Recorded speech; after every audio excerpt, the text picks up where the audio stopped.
नमस्कार दोस्तों। आजकल दाँत खाज खुजली की समस्या बहुत आम हो गई है।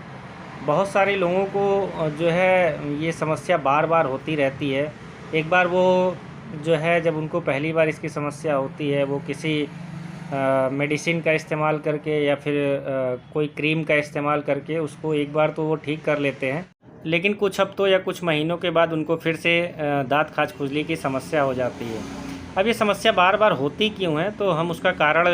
यहाँ पर जान लेंगे और उसके बाद उसका ट्रीटमेंट ऑप्शन क्या है उसको भी हम जानेंगे। तो सबसे पहले हम जानते हैं कि इसका कारण क्या होता है।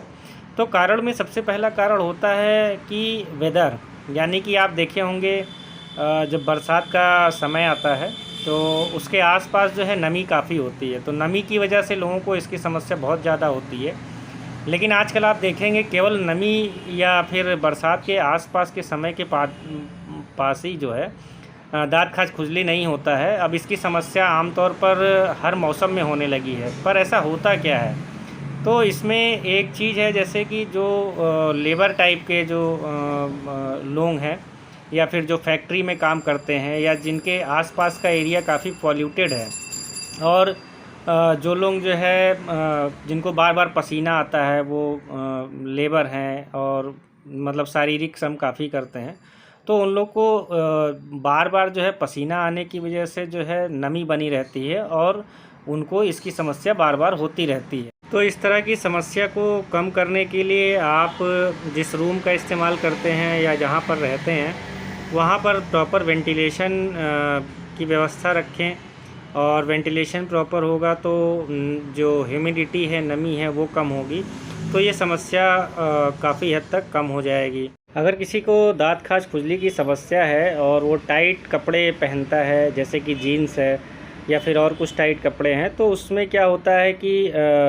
पसीना होता है और पसीने के कारण नमी बनी रहती है। तो जो फंगस हैं या फिर जो बैक्टीरिया हैं जो कि दाँत के लिए रिस्पॉन्सिबल हैं, तो वो क्या करते हैं, वो उनको इन्वायरमेंट मिल जाने की वजह से वो तेज़ी से ग्रो करने लगते हैं।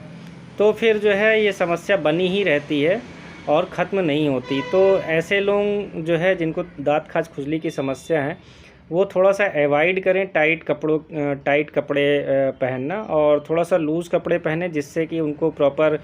उनकी बॉडी तक जो है वो हवा पहुंच सके और नमी कम हो जाए और जिससे कि उनकी समस्या काफ़ी हद तक जो है ठीक हो जाए। ज़्यादातर लोगों के जिस पार्ट पर मॉइस्चर बना रहता है उनको वहीं पर जो है ये दाँत की समस्या होती है।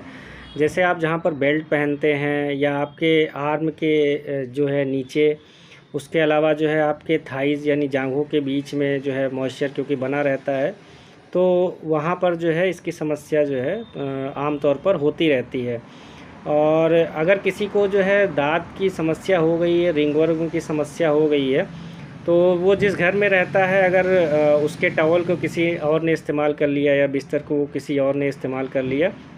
तो ये फंगस जो है दूसरे व्यक्ति के शरीर में भी आसानी से पहुंच जाते हैं। तो आप जो है अगर किसी को इसकी समस्या है तो वो अवॉइड करें, टॉवल अपना अलग रखें, अपना बिस्तर जो है साफ़ सुथरा रखें, जिससे कि ये और ज़्यादा ना फैलने पाए किसी दूसरे व्यक्ति तक। कुछ लोगों को कई सारी बीमारियां होती हैं, जैसे कोई व्यक्ति अगर प्री डायबिटिक है या डायबिटिक है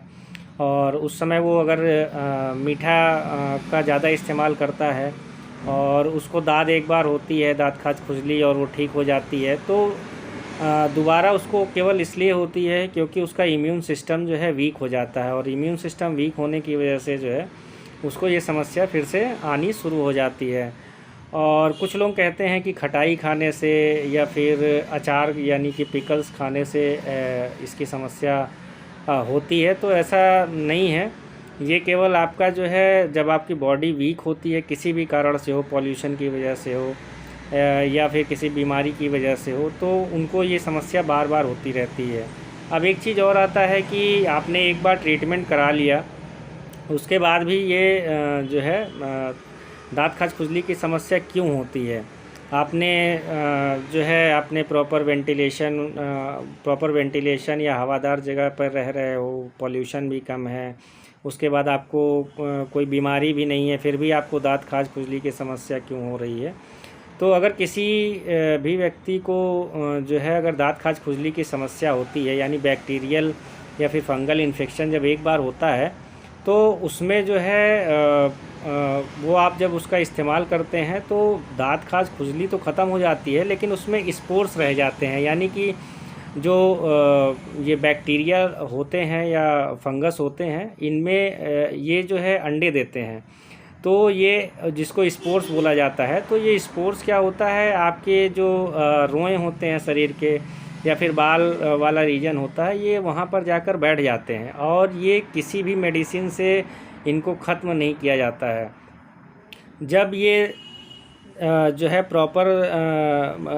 जैसे इनको ग्रो करने के लिए प्रॉपर इनको एनवायरनमेंट मिलता है, यानी कि नमी मिलती है या बॉडी वीक मिलती है इंटरनल, तो फिर ये ग्रो करके फिर से दाँत के रूप में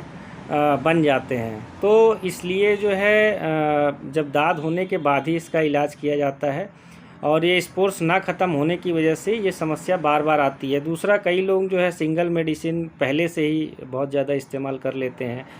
और आजकल स्टेरॉयडल बहुत सारी क्रीम आती है जिनको आप जब इस्तेमाल करते हो तो दाँत खाज खुजली तो ख़त्म हो जाती है,